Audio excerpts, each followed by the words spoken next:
Alright guys, it's Saturday afternoon. Let's melt ourselves a copper bar. So what we've got here is the 2-auto induction furnace. This is a 5.5 kilowatt one. Requires 20 amp power to run this beast. It also requires cooling water. There's actually a cooling loop around the crucible in this beast. Now, I'm just warming it up really slowly. We only got it on 1300 watts there, as you can see.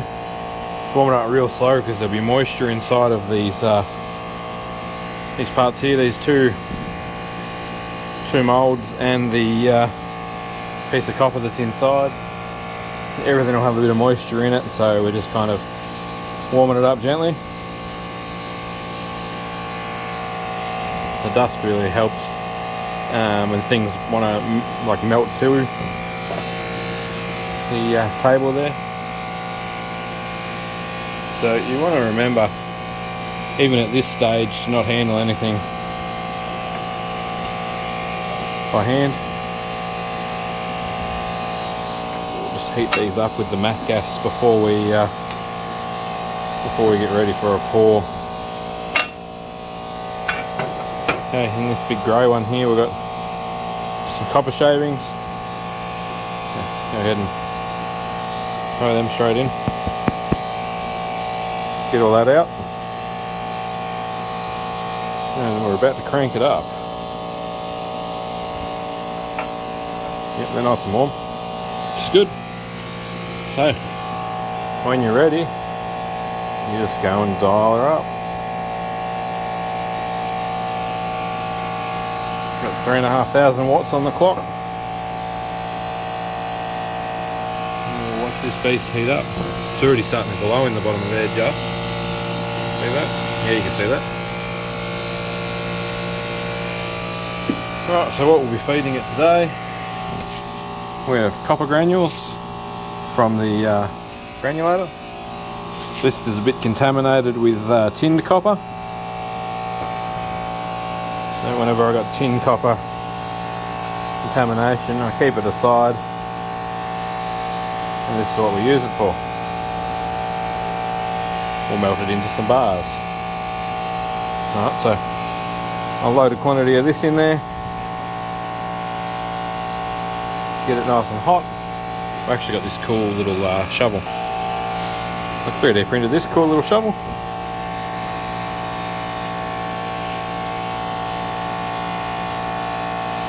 Which works pretty good for getting it down in there. Now we're really glowing.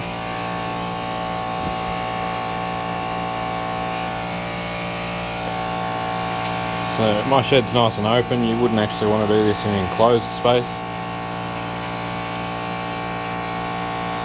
because you always get a bit of smell and stink from the furnace.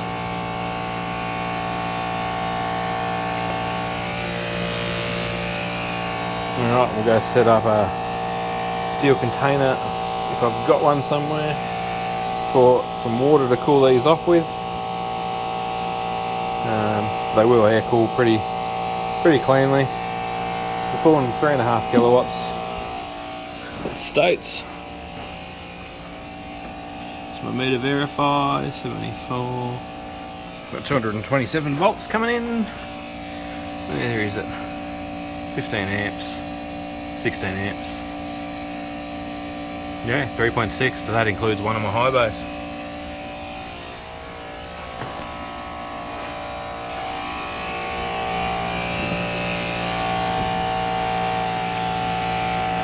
Get these roasting, and when it's liquid I'll come back.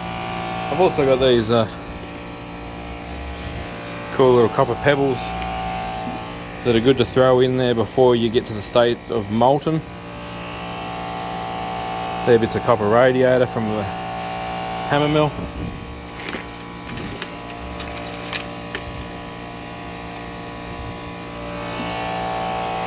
So you got to watch for the bits of brass. You don't want brass in your bars. Righto. Pop the lid on that and let it cook for a bit. The water's still nice and cold, which means nothing in there is getting too hot. You will eventually heat that whole 20 litre bucket though. Let that roast, I'll come back. So the other thing I've got that I'm going to throw in the melt pot, because it'll melt nice and fast. Some of this copper anode material I made in my air-waste processing thing.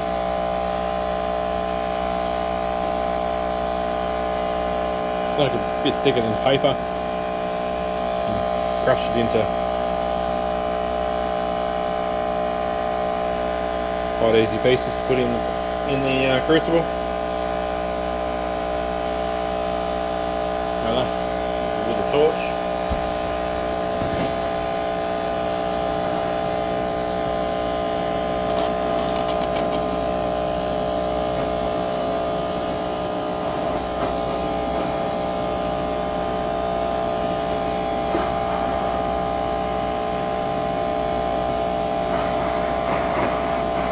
Biggest thing is getting the moisture out of your moulds.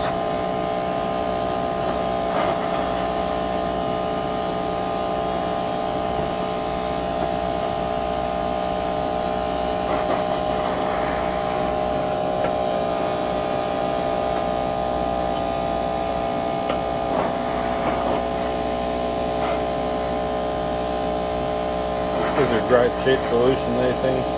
This one got a bit melted, I had it in the fire pot. We'll buy another one. They are extremely cheap, and so are the fuel canisters.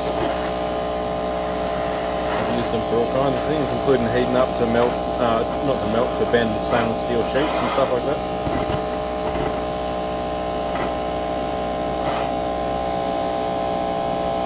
We'll go for the kilo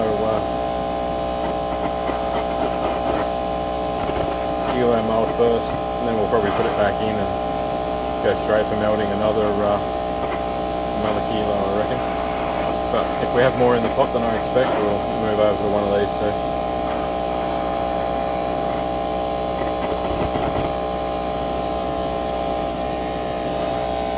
Another few more minutes and we'll be ready to go. Alrighty, sorry for the rain noise, pouring rain outside right now.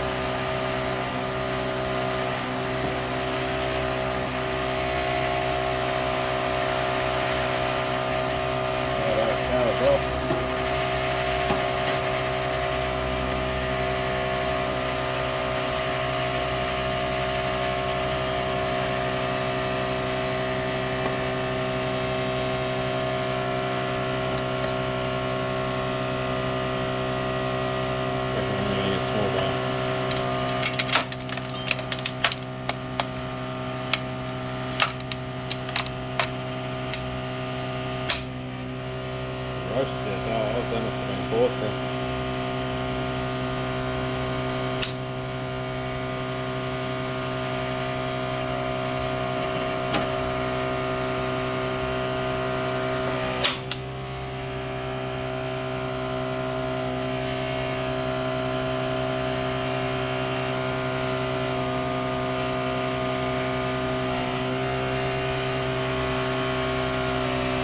That was hot.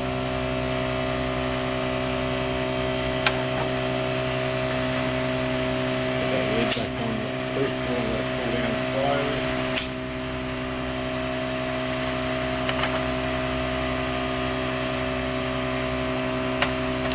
Bit of an overpour, unfortunately. We probably nearly would have got the full round and tiles glue up. Might have to do it on a sheet of steel next time. Get them out.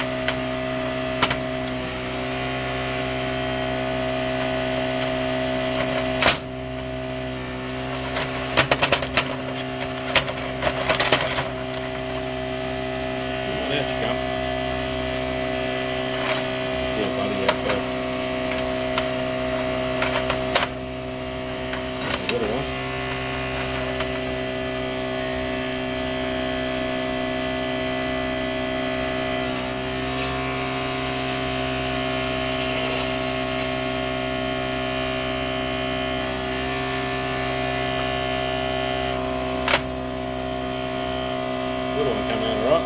steam come off the end of the tongs.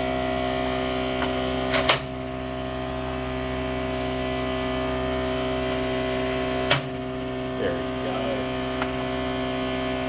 Stand up there, get it off the tyres. This will take a little bit longer to cool down. I'll get that in the cooling water.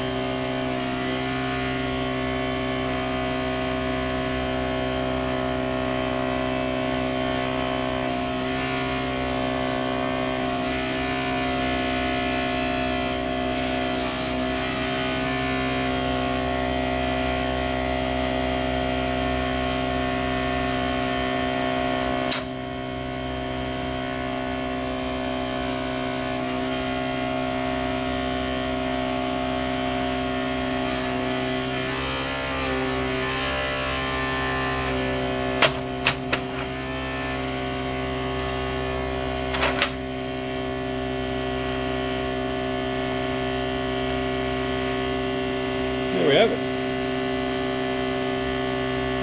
Copper bar poured. Dried himself, he's still hot.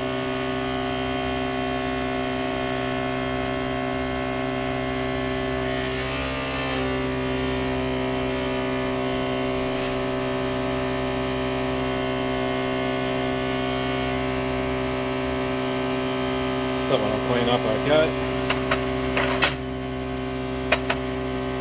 Make another video another day and try and pour a clean one, see how we go. That one's definitely not the best, we can do better than that.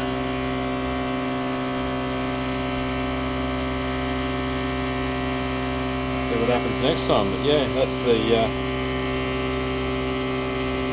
power of this thing. It's got more than enough grunt to melt a bar. Yeah, need to get a bit of steel to put the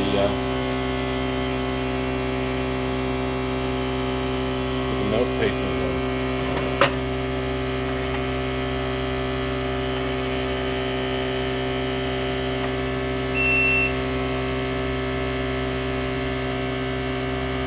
So let that pump for a bit longer. Thank you for watching, guys. Here's our water transfer bucket, nice and warm now. That protects the circuitry in here and keeps the rest of the stuff inside cool, so it's definitely necessary. There's only so much that the fans can do. The water circulates around the induction coil. Nice cool air blowing in these two, warm air blowing out these two. Let itself cool down and it's still hot as. Both of them still steaming. But yeah, that's how this works. I'll link one of these in the video description if you're still watching. Cool thing, much better than those ones, albeit triple the cost, but much better, much more powerful. Does a good thing. Thanks for watching. Catch us on the next video. Got any questions, fire away. I'll see if I can answer them.